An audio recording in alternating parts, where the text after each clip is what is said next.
बच्चों अब हम भिन्न में सवा, सवा दो, सवा तीन, पेज नंबर 70 पढ़ेंगे। कक्षा चौथी की गणित है बच्चों। भिन्न जैसे एक पूर्ण तथा एक पाव भाग को मिलाकर, जैसे ये देखो ये पूर्ण है, पूरा है, और ये पाव भाग, एक धन 1/4 होता है। इसे ही संक्षेप में एक सही 1/4 इस प्रकार लिखते हैं।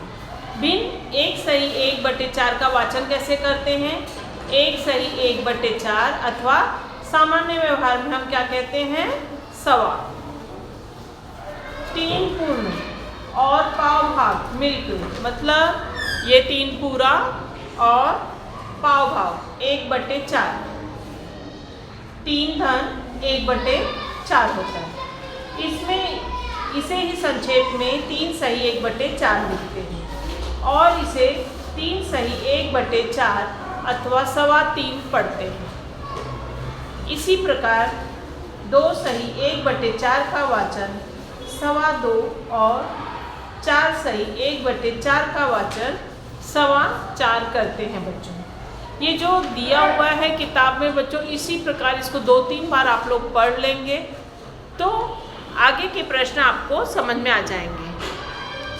अब आगे हमको बच्चों ये प्रश्न करना है। ये देखिए, नीचे दिए गए भिन्नों का वाचन करो और उन्हें शब्दों में लिखो। पहला प्रश्न है हमारा बच्चों, 2 सही 3/4। यहाँ पर मैंने आपको समझाने के लिए बच्चों लिख दिया है।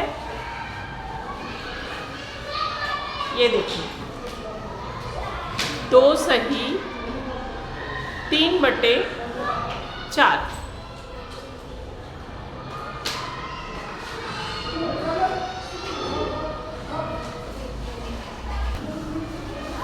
बच्चों ये देखिए, 2 सही 3/4।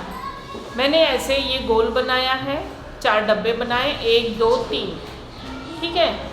2 सही 3/4 मतलब 3.25।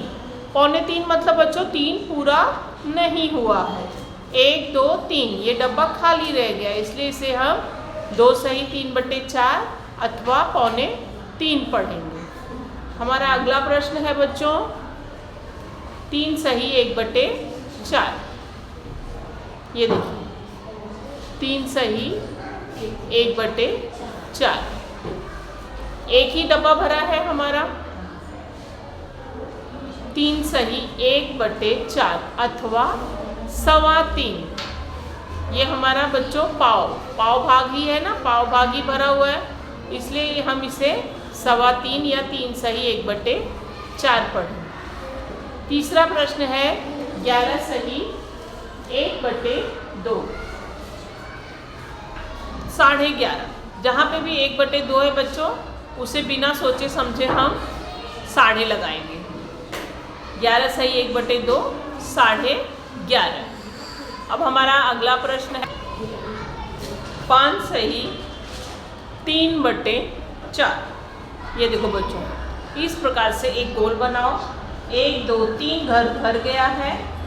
5 सही 3/4 मतलब 5.25। 5 तो पूरा है ही हमारे पास, समझ लो जैसे कि ये 5 गोला, 1 2 3 4 5, ये 5 गोला पूरा हमारे पास है। और जो छठवां गोला है उसमें से 1 2 3 ही घर हम खरीद पाए, तो 5.25 मतलब 6 पूरा नहीं खरीद पाए हैं। ठीक है बच्चों। अब नेक्स्ट सम है 9 सही 1/2। तो मैंने कहा था 1/2 रहेगा तो बिना सोचे समझे साढ़े लगा देना है, 9.5। 9 सही 1/2 मतलब 9.5। नेक्स्ट क्वेश्चन है 8 सही 1/4 मतलब 8 घर तो है ही, जो 9वां घर है उसमें से सिर्फ एक घर ले पाया है। ठीक है, जो 9वां घर है उसमें से सिर्फ ये पाव घर एक ले पाया, इसलिए 8 सही 1/4 को 8.25 मतलब 8 पूरा है और 9वें घर में से सिर्फ पाव सवा दिया है। मुझे लगता है बच्चों आपको सम समझ में आ गया है। फिर भी अगर यह सम किसी को न समझ में आए तो कमेंट बॉक्स में लिखिए, मैं फिर से समझाऊंगी नए तरीके से। अब उसी प्रकार से बच्चों यहाँ पे भिन्नों के रूप लिखना है कि ये जो लिखित में दिया हुआ है इसको किस रूप में लिखें। तो मैंने लिख दिया है बच्चों, आप भी समझकर इसे लिखें। 4.5, 4.5 मतलब 5 पूरा नहीं हुआ है, 4 पूरा घर है और 4.5 इस तरह से। 10.5 1/2 लगा के हम 10.5 लिखते हैं। 15.5 पौने मतलब बच्चों 15 पूरा नहीं हुआ है। 12.25 सवा लगा दिया है बच्चों, एक ही घर खरीद पाया है 12 के बाद। 18.5 1/2 जहाँ पे भी रहेगा वह साढ़े लगाया जाएगा वहाँ पर। 9.25 एक घर एक्स्ट्रा खरीदा है 9 के बाद। 16.5 1/2 है तो 16.5 लग जाएगा। धन्यवाद बच्चों।